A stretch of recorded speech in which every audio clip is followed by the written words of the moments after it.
Pakistan cricket ಅಂದ್ರೇನೆ ಹಾಗೆ, ಅದು ಮೆನ್ಸ್ ಇರಲಿ ಅಥವಾ ವುಮೆನ್ಸ್ ಇರಲಿ, ಆನ್ ಫೀಲ್ಡ್ ಪರ್ಫಾರ್ಮೆನ್ಸ್ಗಿಂತ ಆಫ್ ದಿ ಫೀಲ್ಡ್ ಫೈಟ್ ಜೋರಾಗಿರುತ್ತೆ. ಪಂದ್ಯಗಳನ್ನ ಗೆಲ್ಲೋಕಾಗದೆ ಕೊನೆಗೆ ನಾನಲ್ಲ ನೀನು ಅಂತ ಕೆಸರೆರಚಾಟವನ್ನ ಶುರು ಮಾಡಿಬಿಡ್ತಾರೆ. ಈಗ ಮಹಿಳಾ T20 ವಿಶ್ವಕಪ್ನಲ್ಲೂ ಕೂಡ ಪಾಕಿಸ್ತಾನದ ಆಟಗಾರ್ತಿಯರು ಸೋತು ಸುಣ್ಣವಾಗಿದ್ದಾರೆ. ಸತತ ಸೋಲುಗಳ ಬಳಿಕ ಹೊಸ ರಗಳೆ ಶುರುವಾಗಿದೆ. ಒಂದಷ್ಟು ಹುಳುಕುಗಳು ಕೂಡ ಬಯಲಾಗಿದೆ. ಪಾಕ್ ಮಹಿಳಾ ಟೀಮ್ನಲ್ಲಿ ಆಗಿರುವಂತ ಲಫ್ಡಾ ಬಗ್ಗೆ ಈ ವಿಡಿಯೋದಲ್ಲಿ ಹೇಳ್ತೇನೆ. ನಾನು ಶಾಂತ. ನೀವು ಸುದ್ದಿಯಾನದ ಸಬ್ಸ್ಕ್ರೈಬರ್ ಆಗೋದಕ್ಕೆ ಮರಿಬೇಡಿ. ಇಂಗ್ಲೆಂಡ್ನಲ್ಲಿ ನಡೀತಾ ಇರುವಂತಹ 10ನೇ ಆವೃತ್ತಿಯ ಮಹಿಳಾ T20 ವಿಶ್ವಕಪ್ನಲ್ಲಿ ಆಲ್ರೆಡಿ ಸೆಮಿಫೈನಲ್ ಲೆಕ್ಕಾಚಾರಗಳು ನಡೀತಾ ಇವೆ. ಇಂಗ್ಲೆಂಡ್ ಹಾಗೆ ಆಸ್ಟ್ರೇಲಿಯಾ ತಂಡಗಳು ಸೆಮೀಸ್ಗೆ ಹತ್ತಿರ ಆಗಿವೆ. ಸೊ ಉಳಿದ ಒಂದಷ್ಟು ತಂಡಗಳಲ್ಲಿ ಸೋಲು ಗೆಲುವು, ಪಾಯಿಂಟ್ಸ್ ಹಾಗೆ ನೆಟ್ ರನ್ ರೇಟ್ ಅಂತ ಲೆಕ್ಕಾಚಾರ ನಡೀತಾ ಇದೆ.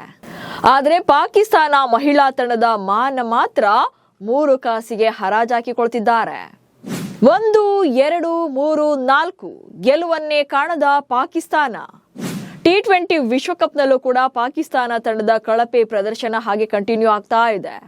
ಟೂರ್ನಿಯಲ್ಲಿ ಗ್ರೂಪ್ ಎ ನಲ್ಲಿರುವಂತಹ ಪಾಕಿಸ್ತಾನ ತಂಡ ಈಗಾಗಲೇ ಲೀಗ್ ಹಂತದಲ್ಲಿ 4 ಪಂದ್ಯಗಳನ್ನಾಡಿದ್ದು 4ರಲ್ಲೂ ಕೂಡ ಸೋಲನ್ನ ಕಂಡಿದ್ದಾರೆ.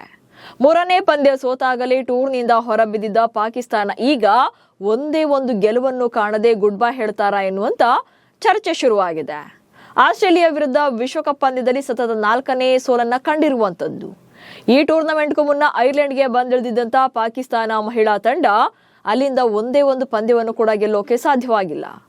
ಯಾಕಂದ್ರೆ ಟೂರ್ನಮೆಂಟ್ಗೂ ಮೊದಲು ಐರ್ಲೆಂಡ್ ವೆಸ್ಟ್ ಇಂಡೀಸ್ ವಿರುದ್ಧ ಆಡಿದಂತ ತ್ರಿಕೋನ ಸರಣಿಯಲ್ಲೂ ಕೂಡ ಗೆಲ್ಲೋಕೆ ಸಾಧ್ಯವಾಗಿರಲಿಲ್ಲ. ಅಷ್ಟೇ ಯಾಕೆ ಕಳೆದ ವರ್ಷ ಭಾರತ ಹಾಗೆ ಶ್ರೀಲಂಕಾದಲ್ಲಿ ನಡೆದಿದ್ದ ICC ಏಕದಿನ ಮಹಿಳಾ ವಿಶ್ವಕಪ್ನಲ್ಲೂ ಕೂಡ ಪಾಕಿಸ್ತಾನ ಪಾಯಿಂಟ್ಸ್ ಪಟ್ಟಿಯಲ್ಲಿ ಕೊನೆಯ ಸ್ಥಾನದಲ್ಲಿತ್ತು. ತನ್ನೆಲ್ಲಾ ಪಂದ್ಯಗಳನ್ನ ಶ್ರೀಲಂಕಾದಲ್ಲೇ ಆಡಿದ್ರೂ ಕೂಡ ಸೋಲೋದನ್ನ ಮಾತ್ರ ತಪ್ಪಿಸಿಕೊಳ್ಳೋಕೆ ಸಾಧ್ಯವಾಗಿರಲಿಲ್ಲ. ಈಗ T20 ವಿಶ್ವಕಪ್ನಲ್ಲೂ ಕೂಡ ಅದೇ ಕಥೆ. ಈ ಸತತ ಸೋಲುಗಳ ಬಳಿಕ ಹೊಸ ವಿವಾದವೊಂದು ಭುಗಿಲೆದ್ದಿದೆ. ಪಾಕ್ ಮೆಂಟರ್ ಮತ್ತು ಕ್ಯಾಪ್ಟನ್ ನಡುವೆ ಕೋಲ್ಡ್ ವಾರ್. ಇನ್ನು ಪಾಕಿಸ್ತಾನ ತಂಡದ ಹೀನಾಯ ಸೋಲುಗಳ ಬಳಿಕ ತಂಡದೊಳಗಿನ ಹುಳುಕು ಕೂಡ ಬಯಲಾಗಿದೆ.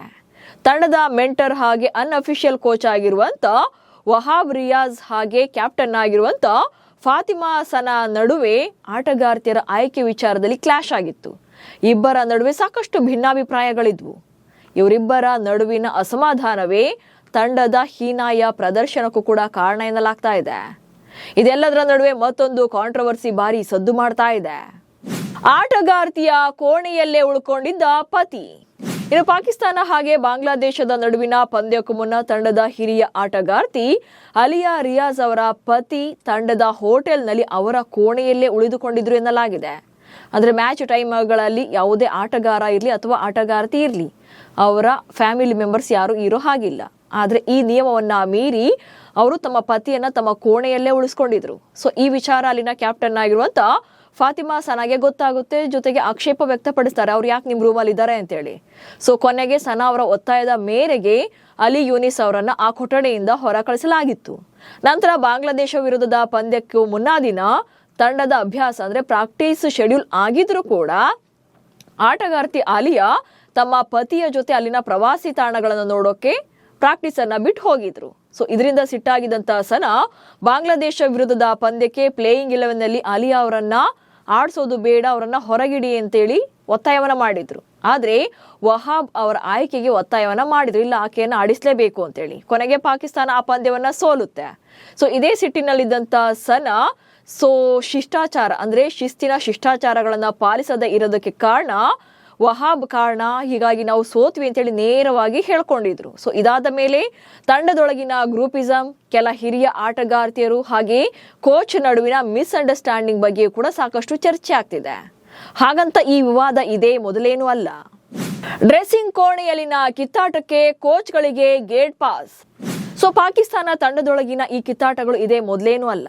ಪುರುಷರ ತಂಡ 2023 ಹಾಗೆ 2024ರ ICC ವಿಶ್ವಕಪ್ಗಳಲ್ಲಿ ಉತ್ತಮ ಪ್ರದರ್ಶನವನ್ನ ನೀಡೋಕೆ ಸಾಧ್ಯವಾಗಿರಲಿಲ್ಲ. ಸೊ ಆನಂತರ ಅಲ್ಲಿ ಡ್ರೆಸ್ಸಿಂಗ್ ರೂಮ್ ನಲ್ಲಿ ಆಗ್ತಾ ಇರುವಂತ ಕಿತ್ತಾಟಗಳು ಕೂಡ ರಿವೀಲ್ ಆಗಿದ್ವು. ಕಳೆದ 3-4 ವರ್ಷಗಳಲ್ಲಿ ಇದು ಅತಿಯಾಗಿದೆ. PCB ಮಹಿಳಾ ತಂಡದ ಮುಖ್ಯ ಕೋಚನ ನಿರಂತರವಾಗಿ ಬದಲಾವಣೆ ಮಾಡಿಕೊಂಡೇ ಬರ್ತಾ ಇದೆ. ಮಾರ್ಕ್ ಕೋಲ್ಸ್ರಂತ ವಿದೇಶಿ ತರಬೇತುದಾರರು, ಜುನೈದ್ ಖಾನ್, ಬಸೀತ್ ಅಲಿ, ಸಲೀಂ ಜಾಫರ್ ಹಾಗೆ ಮೊಸ್ತಾಶಿಫ್ ರಫಿ ಹೀಗೆ ಹಲವು ಸ್ಥಳೀಯ ತರಬೇತುದಾರರು ಜೊತೆಗೆ ಸಿಬ್ಬಂದಿ ಸೇರಿದಂತೆ ಹಲವು ಬದಲಾವಣೆಗಳನ್ನು ಮಾಡಿದ್ದಾರೆ. ಹೀಗಿದ್ರೂ ಕೂಡ ಆನ್ ಫೀಲ್ಡ್ ನಲ್ಲಿ ಮಾತ್ರ ಪ್ರದರ್ಶನ ನೀಡೋದ್ರಲ್ಲಿ ಯಾವುದೇ ಬದಲಾವಣೆ ಆಗಿಲ್ಲ, ಸೋಲೋದು ಕೂಡ ತಪ್ಪಿಲ್ಲ. ಒಟ್ನಲ್ಲಿ ಪಾಕಿಸ್ತಾನ ಮಹಿಳಾ ತಂಡ ಈಗ ಆಟ ಕುಂಟು ಲೆಕ್ಕಕ್ಕಿಲ್ಲ ಎನ್ನುವಂತಾಗಿದೆ. ಸತತ ಸೋಲುಗಳಿಂದ ಕಂಗಿಟ್ಟಿರುವಂತ ತಂಡ ಚೇತರಿಸಿಕೊಳ್ಳೋದು ಕೂಡ ತುಂಬಾನೇ ಕಷ್ಟ. ನಮಸ್ಕಾರ.